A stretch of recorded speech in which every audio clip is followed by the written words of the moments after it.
নমস্কাৰ বন্ধু বান্ধৱীসকল, আজি মই আপোনালোকৰ লগত আলোচনা কৰিম এইবাৰ বিশ্বকৰ্মা পূজাৰ দিনটিত ভুলতো নকৰিব এই কেইটা কাম।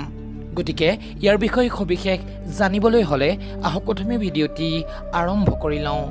বন্ধুসকল, যদিহে এই পবিত্ৰ বিশ্বকৰ্মা পূজাৰ দিনটোত আপুনি এই কেইটা কাম কৰি পেলায় তেন্তে ইয়াৰ দ্বাৰা জীৱনত সমস্যাৰ সন্মুখীন হ'ব পাৰে।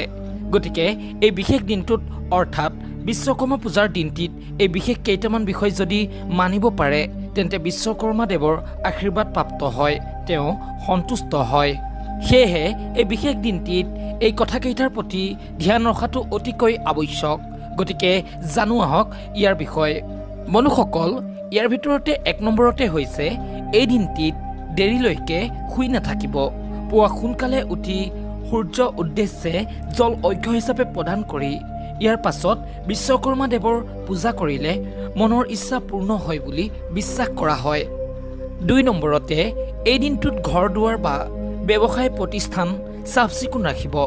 লগতে নিত্য প্ৰয়োজনীয় সকলো ধাতুৰ বা লোৰে নিৰ্মিত আহিলাক ভালকৈ ধুই চাফ চিকুণ কৰি তেওঁৰ প্ৰতিমূৰ্তিৰ সন্মুখত ৰাখি পূজা কৰিব।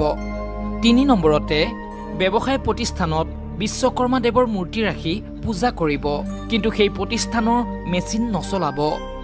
4 নম্বৰতে এই দিনটিত মাছ মাংস মাদক দ্ৰব্য আদিৰ পৰা দূৰত থাকিবলৈ চেষ্টা কৰিব। 5 নম্বৰতে এই দিনটিত হাই কাজিয়া সংৰাগ বা কোনো লোকক অপমান নকৰিব, নহ'লে ইয়াৰ অশুভ ফল গোটেই বছৰ আপুনি ভুগিব লাগিব। ইয়াৰ লগতে এই দিনটিত ঘৰলৈ অহা দুখীয়া অসহায় ব্যক্তিক কেতিয়াও খালী হাতে যাবলৈ নিদিব।